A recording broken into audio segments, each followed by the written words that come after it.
Titu Lecoq, bonjour. Vous êtes lauréate du prix du livre La Tribune, catégorie engagée, pour votre ouvrage publié chez l'Iconoclaste, Le couple. Alors, voilà.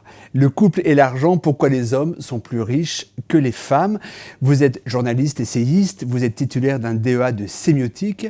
Votre travail, y compris littéraire, est résolument féministe, dans le sens d'une mise en lumière, et il faut bien l'avouer, d'une mise en abîme des causes, des enjeux, des inégalités, des injustices qui concernent, il faut le rappeler, une moitié de l'humanité. Cet ouvrage n'est pas votre premier, bien sûr. Je citerai notamment, toujours chez l'Iconoclaste, Honoré et moi, et chez Fayard en 2017, Libéré, le combat féministe se gagne devant le panier de linge sale. Le livre que récompense le jury est un peu un ovni. D'abord, il est faussement léger. Le style est dépouillé, direct, et les accroches et scènes très drôles font mouche. Les références au code de notre époque ne manquent pas. Pourtant, on saisit vite que votre démonstration des injustices dont les femmes sont victimes est fondée sur une documentation et sur des travaux fouillés. Ce livre est un ovni aussi par la manière dont vous l'avez construit. L'héroïne s'appelle Gwendoline. C'est un personnage fictif que l'on suit à travers quelques grandes étapes de sa vie, de l'argent de poche quand elle est adolescente jusqu'à la retraite, et en passant par les discriminations salariales, la gestion des finances communes dans le couple qu'elle forme avec Gwendola, les répercussions pécuniaires de la double existence que mène toute épouse et mère de famille qui travaille, la valeur financière des corvées domestiques, les impôts, le coût de la séparation ou encore l'héritage. Et on découvre un enchaînement presque glaçant d'inégalités. Certaines sont consubstantielles, d'autres sont indépendantes, certaines sont récentes, d'autres sont ancrées dans une reproduction presque inconsciente et dans des logiques séculaires. Ce livre enfin est un ovni car pas une ligne n'ostracise ontologiquement les hommes. Vous repérez remarquablement les ruses, les manœuvres, les fautes dont ils sont responsables, mais vous n'empruntez pas l'opprobre caricatural, l'anathème, la fracture anthropologique. Résultat, tout mal plongé dans votre essai, saisit combien il est au centre, il est l'origine de la discrimination, mais votre approche, sans jamais le déculpabiliser bien sûr et heureusement, est efficace parce qu'elle lui ouvre les yeux et parce qu'elle le responsabilise. En partageant l'itinéraire de Gwendoline, j'avoue avoir beaucoup appris, très au-delà d'ailleurs de ce que je croyais savoir, et je ne suis pas le seul parmi les hommes qui composent le jury du prix La Tribune. Nous n'avons pas le temps de passer en revue, bien sûr, l'ensemble des items, des sujets que vous couvrez, mais je m'arrêterai d'abord sur un symbole. Parlez-nous de ce qu'est la taxe rose. Donc la taxe rose, c'est la première discrimination économique à laquelle Gwendoline va faire face. C'est le fait qu'un même produit packagé homme ou femme, donc en général rose et bleu, va être vendu à un prix différent. Donc typiquement, on avait vu ça avec les rasoirs jetables il y a quelques années. Rasoirs jetables, le même nombre de lames, exactement le même produit. Le pack de rasoirs rose était vendu plus cher que le pack de rasoirs bleus. Et donc la question évidemment derrière, c'est pourquoi. Il y a toujours une explication économique qui est parce qu'on vend moins quand c'est rose, parce que ce qui est perçu comme rose est un peu différent. Alors que des bleus, des femmes vont en acheter et des hommes vont en acheter, donc on achète en plus grande quantité, donc ça coûte moins cher. Mais n'empêche l'idée que quand c'est pour les femmes, c'est un peu plus cher.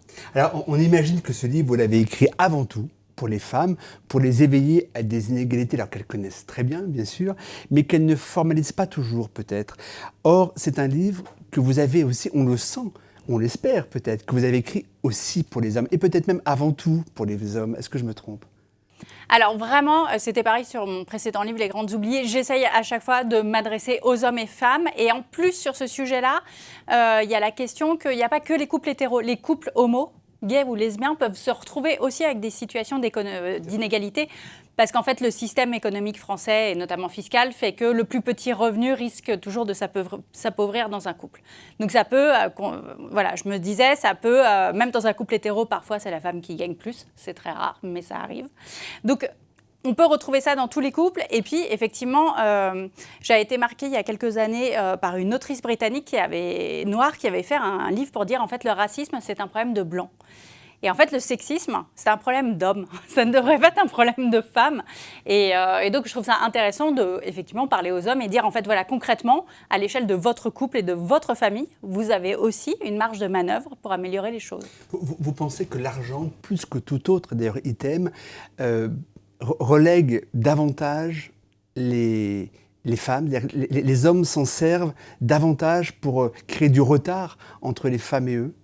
Alors, je ne pense pas qu'ils s'en servent de manière délibérée, mais en revanche, je remarque que sur le mouvement MeToo, on a parlé de plein de sujets, toutes les violences sous plein de formes, mais les violences économiques, c'est arrivé tout à la fin.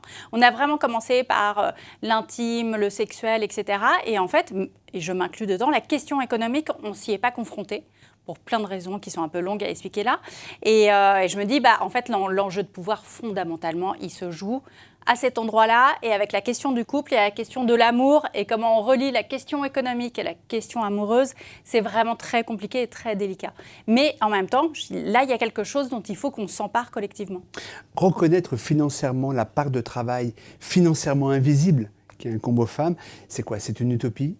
C'est possible de travailler à cette question-là? Et d'ailleurs, qui pose, de manière corrélative, la question de la gratuité. Comment reconnaître, pécuniairement ou non d'ailleurs, la gratuité de l'acte, de la tâche, du geste? Alors, c'est une question qu'on va se poser au niveau collectif. Et donc ça, c'est l'idée que tous les métiers du care, du soin, etc., qui sont essentiellement féminins, sont très, très mal payés. Parce que derrière, il y a l'idée, le pourquoi les hommes sont plus riches que les femmes, ça va très vite, c'est Michel Perrault qui me l'avait expliqué, c'est qu'on a tendance à biologiser les choses et à se dire, en fait, que les femmes prennent soin des autres. C'est un peu leur fonction naturelle, biologique. Donc ça ne vaut rien d'un point de vue économique. Ce n'est pas une compétence. Et donc, il y aurait cette question d'un point de vue collectif, politique, de se dire, voilà, ces métiers-là, il faut faire en sorte que leur valeur humaine se retrouve d'un point de vue économique. Mais après, on peut aussi se la poser, et c'est ça qui m'intéressait sur ce sujet, au niveau purement individuel, au niveau du couple. Et là, il y a une vraie marge de manœuvre, c'est-à-dire qu'un couple hétéro de base pourrait se dire, la femme peut dire, voilà, j'ai calculé, je fais tant d'heures de ménage par mois, donc je considère que ça vaut tant, et donc je vais mettre moins, moi, sur le compte commun, parce que je veux qu'on visibilise un apport que je fais à la vie familiale, qui n'est pas un apport directement économique. Et ça, en fait, c'est des sujets de discussion et de négociation au sein des couples, que les femmes ont rarement, je pense, le réflexe d'aborder sous l'angle économique. Donc, elles vont demander, oui, mais tu pourrais faire plus de tâches ménagères, etc. Mais à un moment, faisons une facture et disons, tu ne veux pas faire plus, voilà, ça coûte tant, comment on répartit les choses? C'est une question qu'on retrouve dans les grands débats sur la réforme du PIB, la réforme de la croissance, des critères, en fait, qui établissent notre bien-être et ce qu'est finalement la croissance. Mais je reviens justement sur ces métiers du care, ces métiers relativement plutôt mal rémunérés justement et majoritairement occupés par des femmes, et ce sont des métiers dont malheureusement qu'on a beaucoup de mal à indexer sur les notions de profitabilité. Est-ce que ça signifie que l'économie marchande finalement désavantage plus les femmes que les hommes? Je ne sais pas si en soi, elle désavantage, mais c'est la question de à quoi on met de la valeur. En fait, à un moment, il y a une question d'éthique personnelle. On se dit qu'est-ce qui vaut quelque chose. Et après, c'est intéressant de se rendre compte qu'un métier du soin, par exemple, être kiné pour un chef d'entreprise et l'aider à gérer son stress, etc., ou pour des footballeurs, ça va être très bien payé. Mais être kiné dans un EHPAD, par exemple, ça va être très mal payé. Et donc, pourquoi? Et en fait, il y a aussi cette idée que les métiers du soin sont des métiers qui sont liés à la fragilité, à la faiblesse, avec les tout-petits, avec des personnes handicapées, avec des personnes âgées. Et la faiblesse, on n'aime pas ça dans notre société. Et donc, en plus, on ne veut pas l'avoir. Donc, moins on y met d'argent, moins on se dit ça n'existe pas, c'est de côté, voilà. Et on a un vrai culte de la force et on ne veut pas se trouver confronté à ces sujets-là aussi, alors qu'en fait, on pourrait mettre en place un système marchand qui fonctionnerait. C'est toute la question du don aussi. Alors, c'est la question, c'est effectivement ce que Michel Perrault m'avait dit. « mais quand je lui avais demandé pourquoi les hommes sont plus riches que les femmes, elle disait « mais parce que la féminité, c'est le don. » Et je disais « ok, alors en une phrase, elle avait réglé la question. Ouais. Mais effectivement, parce qu'on associe dans notre société la féminité au don. Les femmes donnent la vie, elles donnent leur lait, elles donnent leur temps. Et une autre penseuse féministe, Christine Delphi, m'avait dit « la féminité, c'est aussi un dû. » C'est-à-dire qu'on donne, mais dans l'idée de don, il y a un contre-don. En l'occurrence, la société considère que c'est normal que les femmes donnent et qu'elles doivent donner. Et il n'y a pas de contre-don. Et vous pensez qu'on peut déconstruire ce déterminisme social? Parce qu'il s'agit bien d'un déterminisme social, finalement. C'est possible? Alors, je pense que c'est possible et qu'il y a plein de moyens d'y arriver. Dans les choses toutes simples, par exemple, il y a le fait qu'à chaque fois qu'on a voulu faire l'égalité entre les femmes et les hommes, ça a été l'idée de hisser les femmes au niveau des hommes pendant très longtemps. Et Maintenant, il faut commencer à réfléchir à l'inverse et se dire que pousser les femmes, les petites filles à devenir ingénieurs, etc., c'est super. Mais à un moment, il faudrait dire aux garçons, mais en fait, c'est très bien aussi d'être puériculteur, par exemple. Et en fait, aller inciter, parce que si on pousse toutes les filles vers des métiers plutôt masculins, à un moment, il faut aussi dire aux garçons, aller vers des métiers féminins. Et ça, c'est plus compliqué, c'est un discours qu'on a encore du mal à porter. Alors, en matière d'égalité, justement, hommes-femmes au travail, on a l'impression que des progrès très substantiels ont été accomplis à la faveur notamment des campagnes de sensibilisation, des quotas dans les conseils d'administration ou les comités de direction, des lois. L'intuition n'est pas fausse, bien sûr, mais on sait que la réalité est tout à fait partielle. L'examen détaillé des métiers, des secteurs d'activité, des responsabilités exercées et surtout du volet informel, invisible en fait, des relations sociales ou managériales le démontre. Quels sont les leviers concrets de progrès dans ce domaine ? Alors le premier, pour moi, ça serait la transparence des salaires. En fait, c'est très compliqué quand on parle aux femmes dans des entreprises, typiquement des entreprises privées. Elles vont dire non, moi je pense que je ne suis pas victime de discrimination salariale, je ne crois pas. Jusqu'au jour où elles vont tomber sur la fiche de paye d'un collègue. Et on m'a raconté une histoire il n'y a pas très longtemps où quelqu'un a pris en photo la fiche de paye pour dire en fait, regardez les filles, il est arrivé il y a 6 mois, il gagne plus que nous. Donc cette question de transparence des salaires, je pense que c'est important. Et dans ce que les hommes peuvent faire, à chaque fois je le répète, mais en fait communiquez votre salaire à vos collègues femmes, qu'elles sachent, qu'elles puissent se situer. Et il y a un site qui a été créé collaboratif qu'on trouve, un site français où les gens peuvent mettre leur salaire, leurs fonctions, etc. de manière anonyme, mais pour qu'on puisse se rendre compte. Mais en France, on a quand même un vrai sujet de tabou avec l'argent qui fait qu'on a du mal, même entre amis, à se dire combien on gagne. Et moi, je me suis rendu compte en abordant le sujet que, en fait, mes meilleures amies, je ne savais pas exactement combien elles gagnaient. Il y a là aussi, dans le domaine justement des rémunérations, il y a ce biais de se sentir illégitime lorsqu'on est une femme et finalement de ne pas revendiquer d'être l'égal des hommes sur un plan salarial parce que quelque part, même de manière inconsciente, il y a ce sentiment d'être illégitime. Ça existe encore, ça ? Alors, ça existe encore. Je pense que dans les biais qu'on va avoir, c'est que les femmes vont avoir tendance à, et j'avais vu ça sur les tâches ménagères aussi, c'est le même principe, à comparer leur rémunération à celle de leur mère ou leur carrière professionnelle à celle de leur mère, de leur grand-mère, des femmes autour d'elles. Donc, elles vont faire des comparaisons intrinsèques. Et pareil pour les hommes, ils vont comparer avec les hommes autour d'eux. En fait, l'égalité femmes-hommes, de fait, il faut que ce soit entre une femme et un homme, sinon ça ne fonctionne pas. Et donc, ça fait qu'on va se dire, ah bah oui, mais moi, par rapport à ma mère, j'ai vraiment beaucoup de chance, je ne peux pas me plaindre, etc. Et ce qui est intéressant, c'est on connaît les inégalités de salaire, mais il y avait une étude super intéressante qui montrait que les hommes sont en général mieux payés que les femmes, mais ils sont plus insatisfaits de leur salaire. Que les femmes gagnent moins, mais elles disent, ah mais franchement, moi, ça me va. Justement parce qu'elles font ces comparaisons intrinsèques. Alors on le sait, les outils justement sont nécessaires, mais ils ne sont pas suffisants et on sait que le nerf de la guerre, c'est quand même la transformation des représentations sociales et culturelles. Où peut-on justement, où sont les marges de progrès ? On parle beaucoup de l'éducation, on parle beaucoup de l'enseignement à l'école, de la loi, mais où vraiment, d'après vous, on peut trouver des sources de progrès dans ce domaine-là ? Parce que c'est ça en fait l'enjeu, c'est quand même cette transformation des représentations. Alors, sur les représentations pures, il y a vraiment quelque chose à déconstruire sur le rapport des femmes à l'argent. Et femme et argent, tout de suite, ça fait femme vénale. Et en fait, si vous regardez dans les films, dans les séries, etc., tout de suite, une femme de pouvoir, elle a quand même un côté obscur qui ne fait pas envie, quoi. Et il y a cette idée qu'une femme qui est intéressée par l'argent, qui va négocier une augmentation de salaire, etc., elle est quasiment plus une femme. À un moment, elle se dénature elle-même, parce qu'on associe la féminité. Elle se masculinise. Elle se masculinise, enfin voilà. Et ça se retrouve à chaque fois. Et pour sortir, et les femmes l'intègrent très vite. Et c'est compliqué. Et j'ai plein de lectrices qui m'ont dit, en fait, je me rends compte de tout ça, mais j'ai quand même du mal à aborder le sujet, que ce soit en entreprise ou que ce soit au sein de mon couple. À dire, en fait, j'ai envie qu'on parle de thunes. C'est très difficile. Elles ont l'impression d'aller contre elles-mêmes, de penser quasiment contre elles-mêmes. Donc là, il y a quelque chose à déconstruire en proposant d'autres modèles, etc. Et après, moi, je reste convaincue qu'il y a une vraie question d'éducation économique.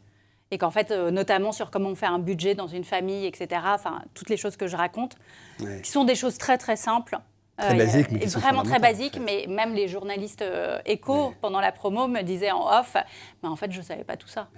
Je vous confirme. Voilà. Je vous confirme. Le combat pour l'égalité financière, justement, pécuniaire, hommes-femmes, profite à l'ensemble des groupes sociaux qui sont l'objet, justement, d'inégalités. Je pense que à chaque fois qu'on démonte un système de domination et d'inégalité, ça profite forcément, effectivement, à tous les groupes minoritaires. Parce qu'en fait, on retrouve toujours un peu les mêmes mécanismes, etc.